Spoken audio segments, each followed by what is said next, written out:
Ancient yoga practitioners and Buddhist monks have long emphasized the power of observation. To truly observe, we must devote our attention, and it is through this focused attention that we can realize the desired quantum events in our lives. In this discussion, we will explore how you can harness your attention to shape your reality. Learning how to guide your attention is a powerful tool in your arsenal as a co-creator of reality. So, let us embark on this journey of understanding how our attention affects the reality unfolding before us. To understand this, we must first understand how energy moves. Have you ever felt trapped in life? Like you are struggling for something that remains just out of reach? Or finding yourself in a repetitive cycle of similar situations? It's like being on a roller coaster, attracting the same relationships over and over again. This could be a sign of stagnant energy. Energy needs to flow, and when it does not, it stagnates, leading to repetitive circumstances. So what drives the flow of energy? The answer is attention. Energy flows where attention goes. Our attention directs the course of energy. What many people are not aware of is that our attention can be divided into two types, polar and nonpolar. Polar attention has the dual power of attracting and repelling reality. It is like casting a problem on its side to reveal a solution, two sides of the same coin. Polar attention attracts in some aspects while it alienates in others. In contrast, non-polar attention is neutral and has the unique ability to dissolve reality. When it comes to manifesting quantum events in our lives, this might imply that we have two forms of polar attention, positive and negative. Regardless of whether our attention is positive or negative, life responds to the content of our attention, not its nature. If we harbor hatred for something, we inadvertently draw more of it into our lives. Conversely, if we love something, we draw more of what we love toward us. This is the essence of matter. At the core of our human existence, we find ourselves conditioned to operate from a place of fear and survival. This has become ingrained in our biology, with survival being our primary instinct. The most powerful survival strategy? Evade and eliminate any threat our existence. We are shaped to live in a state of constant vigilance, avoiding conflict and risk. This conditioning shapes our experiences, often leading us to encounter more of what we fear. Given the news and social media, where fear propagates more than anything else, this is how outside influences can affect and manipulate us. There are many who wear their pride like a badge of honor, ready to wage war to protect what they love. Although commendable, this often blinds them to the true state of affairs. It is easy to manipulate someone to act out of anger or fear. These emotions, fear, anger, pride, are the chains society uses to bind us, directing our attention to actions we might not otherwise choose. Many people find themselves trapped in a cycle of similar relationships, held captive by past traumas. Their attention is consumed by the desire to avoid repeating past relationship patterns. Many people find themselves in a repetitive cycle of relationships, seemingly attracted to the same type of partner. This often stems from unresolved trauma and fears, leading to a pattern of attracting similar relationships. This is where the concept of neutral or non-polar attention becomes crucial, but we will explore this in more detail later. For now, it is important to understand that our attention can be positive or negative. Life is mainly concerned with what we focus on. If we are at a crossroads in life, say a work-related challenge involving a colleague or another problem, our perception of the situation plays a crucial role. If we choose to look at the situation positively, seeing it as an opportunity for personal growth and development, we attract energy and circumstances that reflect this positive perspective. On the other hand, if we view the situation negatively, perceiving it as a disaster with no way out, we attract energy that reflects this pessimistic mindset. It is crucial to understand that life does not distinguish between positive or negative attention. It responds to the content of our attention. If we believe that a situation will lead to growth, our life path shifts to a more positive trajectory, manifesting more of what we feel positively. Conversely, if we see something negative, expecting the worst, then negative outcomes are likely to follow. Notice the pattern here. When we feel positive, our mind interprets the situation positively. When we feel negative, our mind interprets the situation negatively. But how do we know whether a situation is truly positive or negative?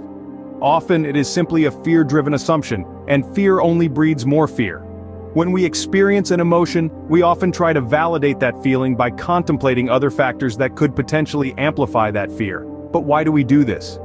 As sentient beings, we thrive on feelings. They make us feel alive. This is our biological conditioning.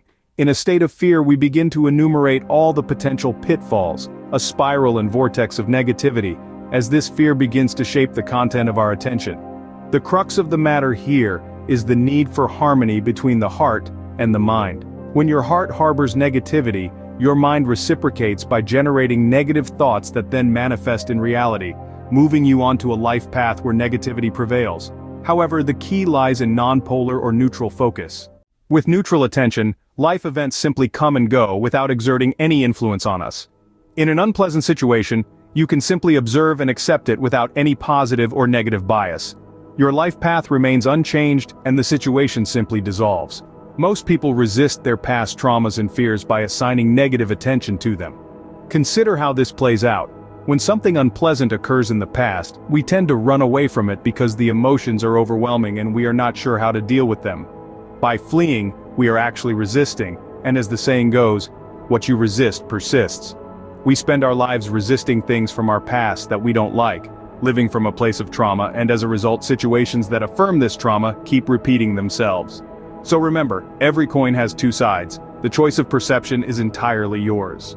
Now that you have grasped this concept, let's explore how to use it effectively to shape your reality.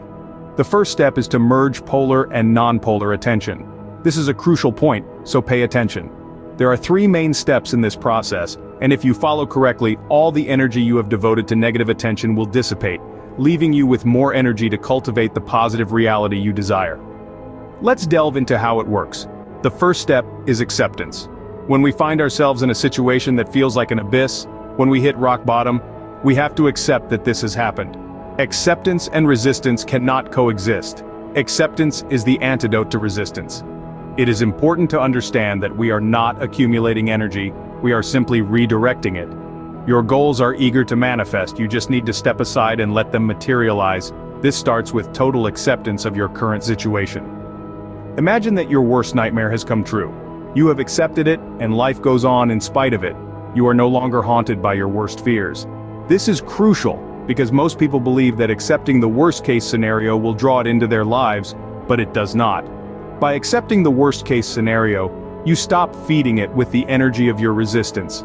If you continue to resist it, you feed it by making it more likely to occur, but if you accept it and step aside, that is where neutral attention comes in. Acceptance is neutral attention. To effect change in any area of your life, we must begin with acceptance. Total, complete, wholehearted acceptance of the present moment. We cannot change the present moment because it is constantly changing.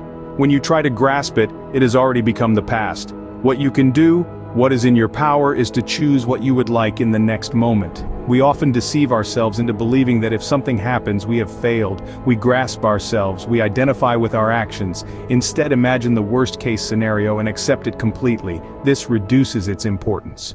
The second step is to recognize how this setback or unfavorable event could potentially be a blessing in disguise. Any event that occurs is a neutral event. We ascribe a positive, negative, or neutral value to it based on the nature of our focus. Instead of seeing it as a negative event, consider this. What if the challenges we face are not obstacles, but opportunities? What if the universe or a higher power protected us from harm, guiding us on a path of growth and enlightenment? Have you ever thought about the possibility that every event in your life, no matter how seemingly insignificant, is happening for a reason? Imagine missing a bus, only to find out later that it was involved in an accident. Could it be that the universe was protecting you? This perspective becomes easier to adopt once you reach a state of acceptance. If you are still struggling with a fresh wound, don't pressure yourself to find the silver lining. Instead, strive to accept and acknowledge the reality of the situation. Once you reach a neutral state, you can begin to explore the potential positive aspects of the situation. The final step is to constantly redirect your attention to your desires. In a state of equanimity and acceptance, your attention is free to focus entirely on what you really want. Master this, and you will become unstoppable. Your life path, the quantum events you experience, are all influenced by where you direct your attention. Ancient cultures and religions emphasize the power of attention and observation. We are combining these principles here. We start with nonpolar attention, accepting the situation without labeling it as good or bad. Then we consider potential blessings in disguise. Finally, we move into a positive mode, focusing on our desires when we are in a state of equanimity. This process is a powerful tool for shaping our reality. As co-creators of reality, our attention is our most powerful resource.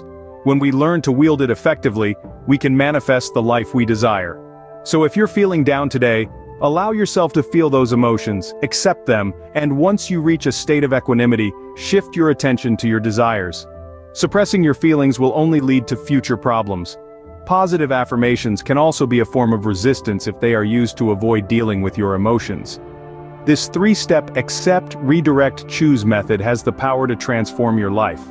By accepting your current situation, you release energy that was previously wasted on resistance. You can then use your attention effectively to create the reality you desire. Acceptance is not resignation, it is recognizing current reality.